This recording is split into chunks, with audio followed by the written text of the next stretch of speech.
One of the challenges with managing forests in Nova Scotia, especially in modern times, is that most of the forests are relatively young.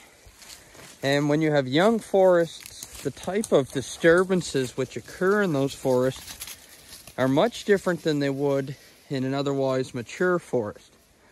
And fortunately, on our family woodlot, there is about 40 acres way back off the road of what I would consider almost old growth Acadian forest.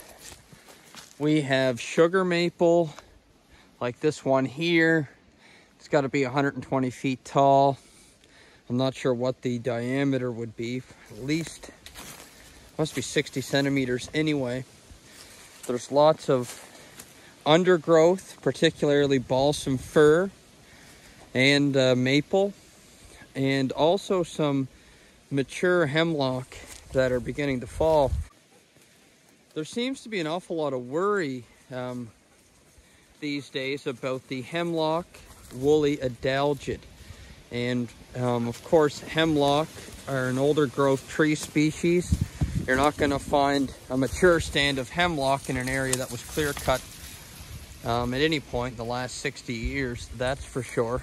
So we have some big hemlock here, and this is one that it fell down last winter, or I should say it was knocked over and ended up hanging up into a couple other trees.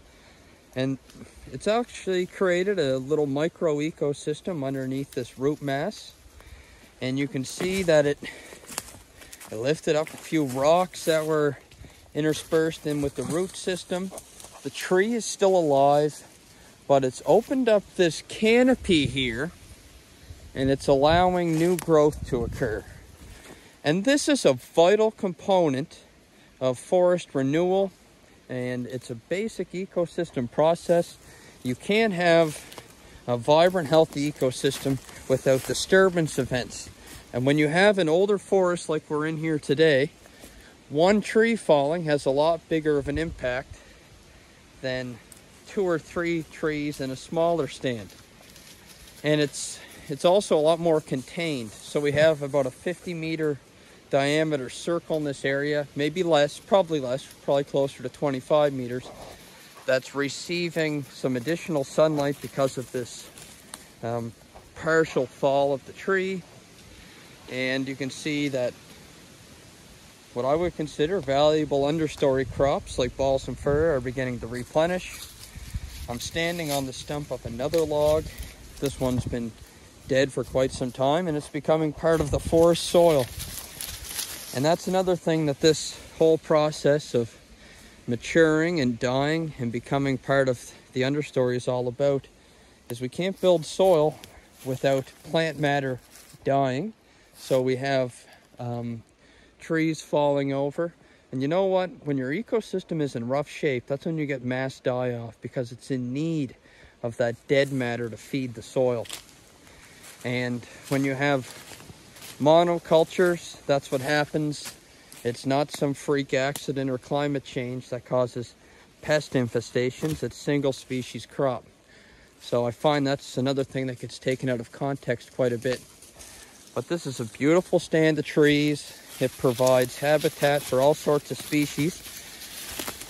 Not nearly as many as it would have 200 years ago, unfortunately, but maybe someday that'll change.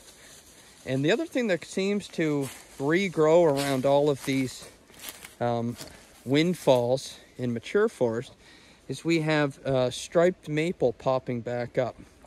Now, we don't have much in terms of moose on the mainland of Nova Scotia anymore, but I'm quite certain that the buds and the leaves off a striped maple are a preferred browse species for moose.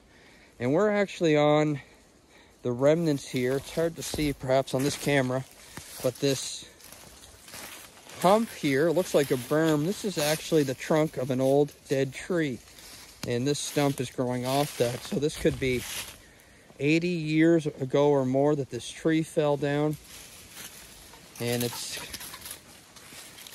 almost spongy now. That's what I mean, that you need trees to die in a forest in order for it to have a fertile ecosystem. Now, the only thing that's missing from this environment is large mammals. I mentioned the moose, but this forest also used to support caribou, which are a browsing species. And they would have quite an impact on the understory of these environments. And it's a real shame that we don't have that influence and constant disturbance that large mammals can provide. Perhaps it can be replicated with cattle and sheep. It would be certainly dependent on proper management, and it's something we're looking into. Not this far back, but in some other sections of our forest. And now we're going into an area that was harvested at one time, I'd say about 4 decades ago. Look at the size of this stump. That's got to be almost a meter diameter. That was cut at one time. Wonder if it was an elm. They left it here, but anyway, it's interesting. Most of this is younger yellow birch, sugar maple. Anyway, this is the little video of our back 40, if you will.